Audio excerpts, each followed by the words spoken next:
Berlin is celebrating that the German-Turkish journalist Deniz Yücel came free. And I am here with Can Dündar, also a journalist and also somebody who was in the same prison like Deniz Yücel. Can, who can we be thankful for this?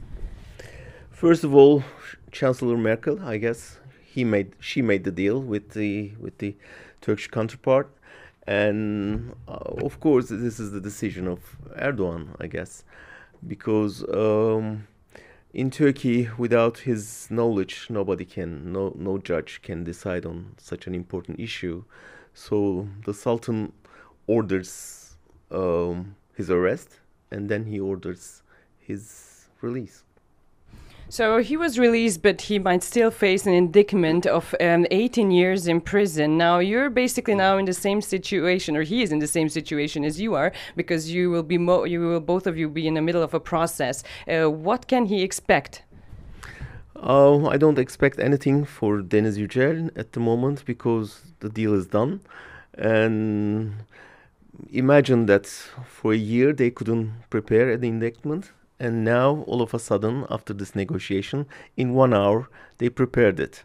So that's how rule of law works in Turkey. So it's a perfect example of the rulelessness of Turkish judicial system.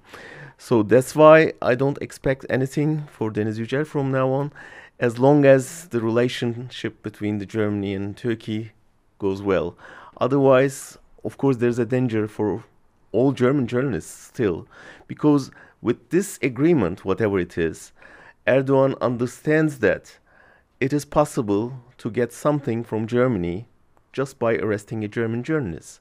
So it opened the way for negotiations. So why not having another one in jail tomorrow for maybe getting for more German panzers, or, pushing Germany to accept Turkey in EU. So that's the dirty deal that we shouldn't be in it.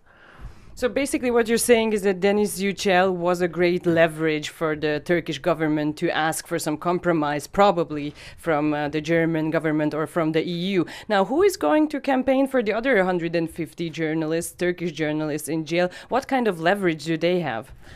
Nothing really. More important is who will pay Deniz Yücel's last year.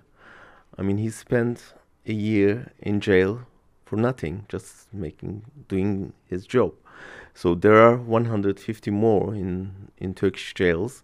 And just after Deniz Yücel today, 1 hour later, they convicted 3 Turkish writers, very famous Turkish writers, for life sentence just for their articles. And nobody cares, unfortunately, in the world. That's why what I propose is, instead of pointing out some journalists, we should, be committed to our principles like press freedom and rule of law. And Germany should be in that side instead of getting into dirty business with the Turkish government.